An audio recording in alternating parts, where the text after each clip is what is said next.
खुशामदीद, खैर मकदम और वेलकम है आप सामईन व नाज़रीन का। मैं हूँ रिज़वान ज़हीर और आप देख रहे हैं रिज़वान ज़हीर यूट्यूब चैनल। इस वीडियो में हम बात करने वाले हैं मानू यानी मौलाना आज़ाद नेशनल उर्दू यूनिवर्सिटी के BEd regular mode entrance test साल 2018 में पूछे गए समाजी उलूम यानी सोशल स्टडीज़ के सवालात के साथ। तो ये वीडियो बहुत ही ख़ास और इम्पोर्टेंट है उन लोगों के लिए जो अभी मानू एंट्रेंस टेस्ट देने वाले हैं। इस वीडियो में हम बात करेंगे क्वेश्चन नंबर 71 से लेकर के 85 तक कुल 15 सवालात के साथ, जो कि आपके एग्ज़ाम के लिए पॉइंट ऑफ व्यू से बहुत ही इम्पोर्टेंट है। तो चलिए बिला ताख़ीर शुरू करते हैं और देखते हैं कि सबसे पहला सवाल क्या है। सवाल नंबर 71, चाय की पैदावार का 3/4 हिस्सा हिंदुस्तान के किन इलाकों में होता है? ऑप्शन ए शुमाली हिंदुस्तान, बी शुमाली मशरक़ी हिंदुस्तान, सी शुमाली मगरबी हिंदुस्तान और डी जुनूबी हिंदुस्तान। तो थोड़ा सा यहाँ पर जो डायरेक्शन दिया गया है, डायरेक्शन उर्दू में लिखा गया हुआ है, उसे हम आपको समझा देते हैं कि किसे क्या कहते हैं। आप स्क्रीन पर देख रहे हैं तो इसके लिए आप एक इस तरह के लाइन खींच ले और जो उसमें आप ईस्ट जिसे कहते हैं, ईस्ट, वेस्ट, नॉर्थ और साउथ, तो आप स्क्रीन पर जो देख रहे हैं कि ये जो लाइन बना हुआ है उसमें डायरेक्शन दिखाने के लिए सबसे ऊपर जो है वो ऊपर में नॉर्थ हो जाएगा, नॉर्थ को कहते हैं शुमाल, नीचे होगा वो साउथ है, साउथ को जुनूब कहते हैं, और उसी तरह दाहिने तरफ यानी ईस्ट जो है, ईस्ट को मशरिक़ कहते हैं और बाएं तरफ वेस्ट को मगरिब कहते हैं। तो अब पता चल जाएगा कि किस इलाके में चाय की पैदावार सबसे ज़्यादा होती है। शुमाली हिंदुस्तान यानी उत्तरी भारत, बी शुमाली मशरक़ी हिंदुस्तान यानी ईस्ट और नॉर्थ हिंदुस्तान, सी शुमाली मगरबी हिंदुस्तान यानी वेस्टर्न नॉर्थ हिंदुस्तान और डी जुनूबी हिंदुस्तान यानी साउथ इंडिया। तो इस सवाल का सही जवाब है ऑप्शन बी शुमाली मशरक़ी हिंदुस्तान, यानी जिस इलाके में पंजाब, आसाम वगैरह का इलाका आता है उसी क्षेत्र में 3/4 हिस्सा चाय की पैदावार की जाती है। अगले सवाल की तरफ बढ़ते हैं। हमारा अगला सवाल है, झैल में दिए गए नदियों में कौन सी नदी दारा वादी यानी रिफ्ट वैली में बहती है? Option A Amazon, B Indus, C Volga और डी राइन। तो इस सवाल के जवाब में हम ऑप्शन डी के साथ जाएंगे। डायमंड हार्बर और साल्ट लेक किस मकाम यानी किस जगह पर वाक़ है? Option A California, B Florida, C Hong Kong और डी कलकत्ता। तो इस सवाल का सही जवाब है ऑप्शन डी कोलकाता। बाकी के बाद तीनों ऑप्शन जो है वो इंटरनेशनल प्लेस है, लेकिन जो डायमंड हार्बर और साल्ट लेक वो वेस्ट बंगाल के कोलकाता में ही पड़ता है। अगले सवाल की तरफ बढ़ते हैं। हमारा सवाल नंबर 74, सबसे ज़्यादा तांबा यानी कॉपर दुनिया के किस मुल्क में पाया जाता है? Option A Australia, B Chile, C Hindustan और डी अमेरिका। तो इस सवाल का सही जवाब है ऑप्शन बी, चिली में ही सबसे ज़्यादा तांबा पाया जाता है। अगले सवाल की तरफ बढ़ते हैं। सवाल number 75,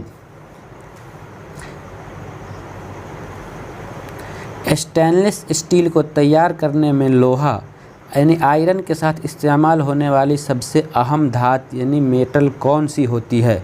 option A aluminium, B chromium, C tin और डी कार्बन।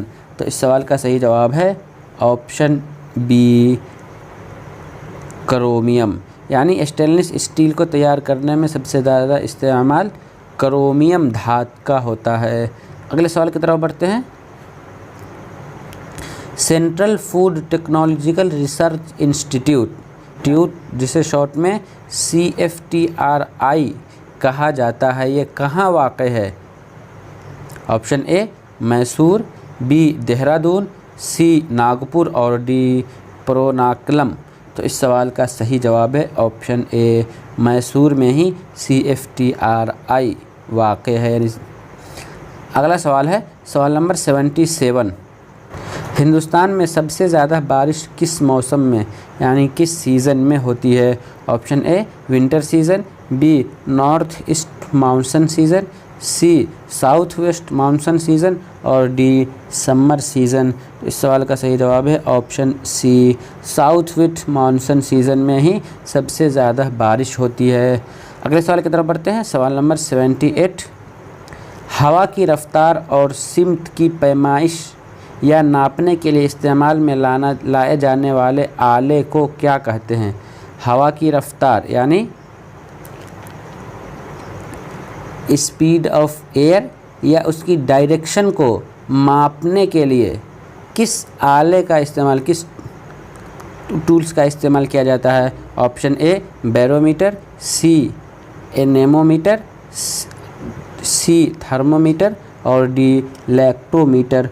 तो इस सवाल का सही जवाब है ऑप्शन बी, एनेमोमीटर से ही हवा की रफ्तार यानी हवा की चाल और उसकी दिशा की नाप की जाती है। अगला सवाल है सवाल नंबर 79, इनमें से कौन सा एक पहाड़ी सिलसिला यानी माउंटेन रेंज हिंदुस्तान में सिर्फ एक रियासत में फैला हुआ है?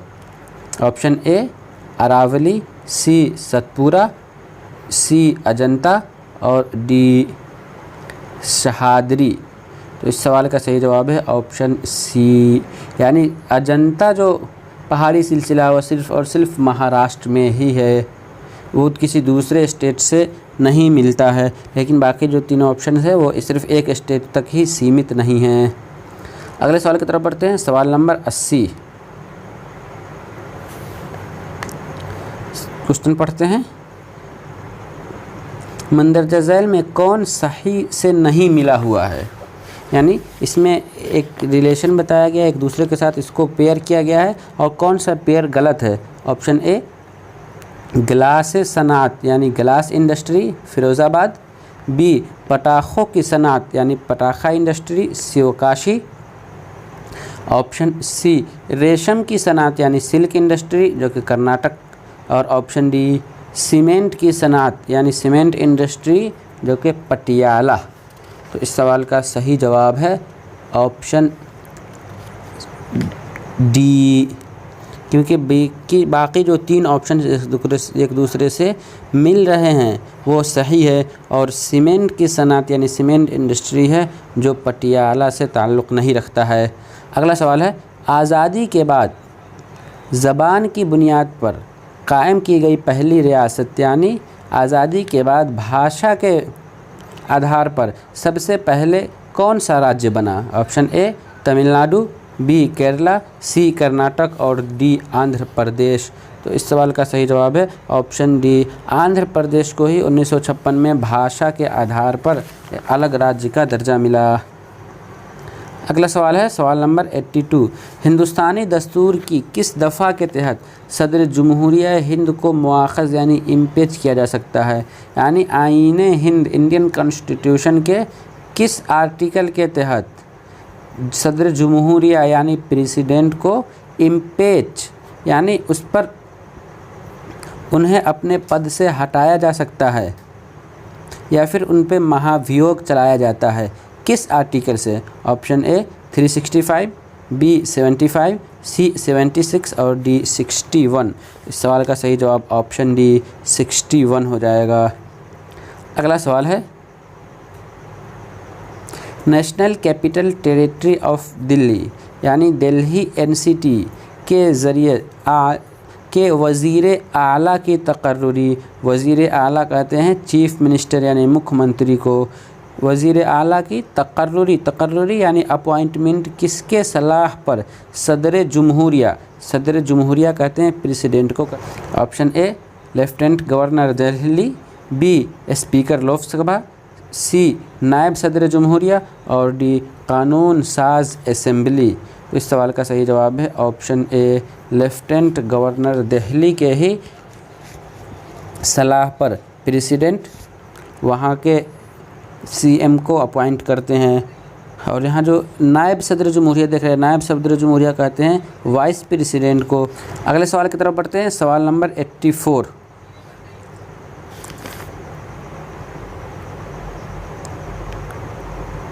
नायब सदर जमहूरिया के इंतखाब में इनमें से कौन शामिल होते हैं?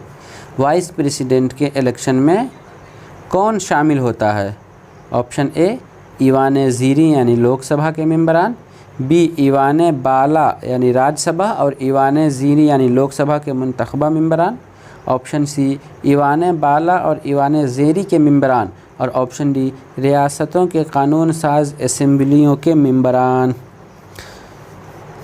तो इस सवाल का सही जवाब है ऑप्शन बी ईवान बाला यानी राज्यसभा, बाला कहते हैं अपर हाउस को, और उसी तरह ईवान ज़ीरी यानी लोअर हाउस लोकसभा के मुंतखबा मेंबरान सेलेक्टेड जीते हुए कैंडिडेट ही वाइस प्रेसिडेंट का इंतखाब, वाइस प्रेसिडेंट का चुनाव करते हैं।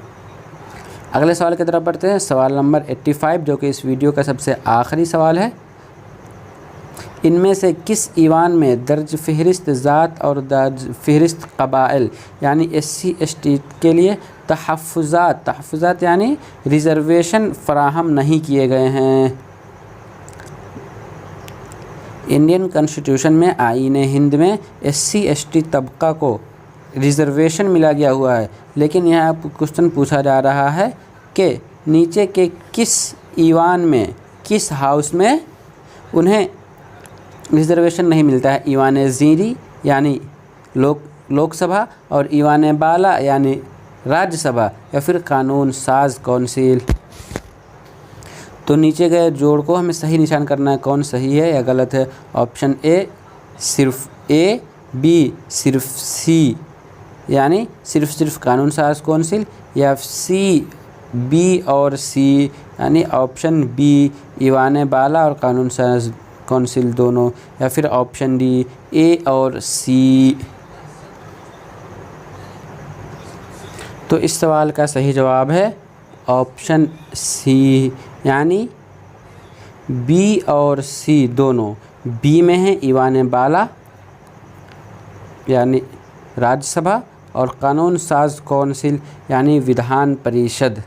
तो इन दोनों में SC ST को रिज़र्वेशन नहीं दिया गया है, बल्कि सिर्फ़ और सिर्फ ईवान ज़ीरी यानी लोकसभा में SC ST के लिए कुल 84 सीट्स रिज़र्व किए गए हैं। तो आज की इस वीडियो में बस इतना ही। हम फिर मिलेंगे आप सबों से अगली वीडियो में, तब तक के लिए दीजिए हमें इजाज़त। शुक्रिया, अल्लाह हाफिज़। सब्सक्राइब कीजिए हमारा YouTube चैनल और बेल आइकन को प्रेस कीजिए लेटेस्ट नॉलेजेबल वीडियो सबसे पहले पाने के लिए।